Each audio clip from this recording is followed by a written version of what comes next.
father Isaac in chapter 26. The God of your father Abraham, the God of Isaac, is also the God of Jacob. The Lord makes it clear to Jacob that he's not a strange deity, but the God of his family, whom his father and grandfather trusted. There's no generational gap when it comes to this family's relationship with this God. Jacob already stands in relationship with this God through his ancestors. God wants to be Jacob's God too. And he says, here's what I want to do for you. Isn't that just like God? Always forgiving, always available, always ready to pick us up where we are, and always to be with us. Jacob needs acceptance. Jacob needs assurance. He's lost his home. He's lost his inheritance. He's lost his possessions. His brother has threatened his life, and as we've already said, for all he knew, he's just behind him. Jacob needs direction for the future, and God is there when Jacob needs him most. Verse 14. And your offspring shall be like the dust of the earth, and you shall spread abroad to the west, and to the east, and to the north, and to the south. And all the families of the earth will be blessed in you and in your offspring.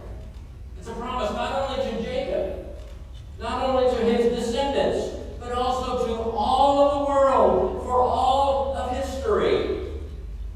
Know that I am with you, and will keep you wherever you go, and will bring you back to this land, for I will not leave you until I have done what I have promised you. All the promises of God fall under three categories here. There's the promise of, I am with you. The promise of accompaniment. There's the promise, I will keep you. The promise of protection and presence. There's the promise, I will bring you back. The promise of homecoming.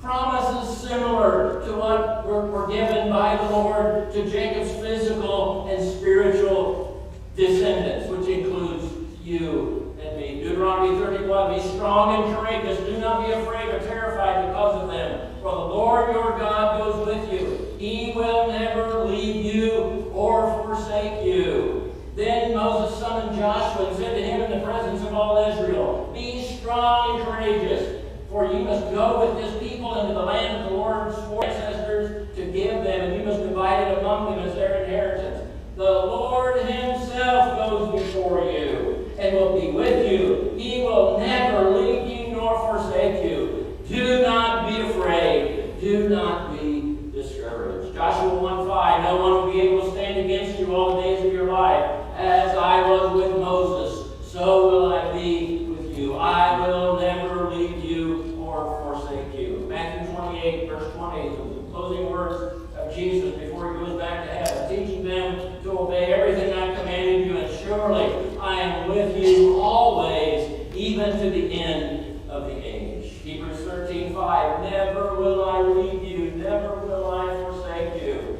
And in the context of our story this morning, Psalm 46, 7 and 11, the Lord Almighty is with us, the God of Jacob is our fortress. Those are great promises this morning. Jacob is leaving his homeland under conditions that show no prospect of a return or a happy homecoming. But God gives him the assurance that he will bring him back. Jacob, this land is your home. This is the land I promised to give as an inheritance. Jacob's exile will not last forever. God will not leave him until he has fulfilled what he has promised Jacob. Jacob receives the promise of God's constant companionship during this journey. The faithful presence of God and the faithfulness of God in fulfilling his promises to Jacob are crucial elements of this divine speech. The dream is made this clear.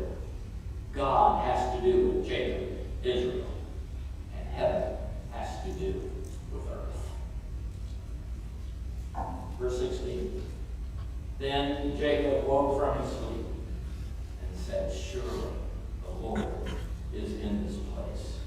And I did not know. And he was afraid and said, how awesome is this place? This is none other than the house of God, and this is the gate. Despite Jacob's intent to run from home, he runs into God.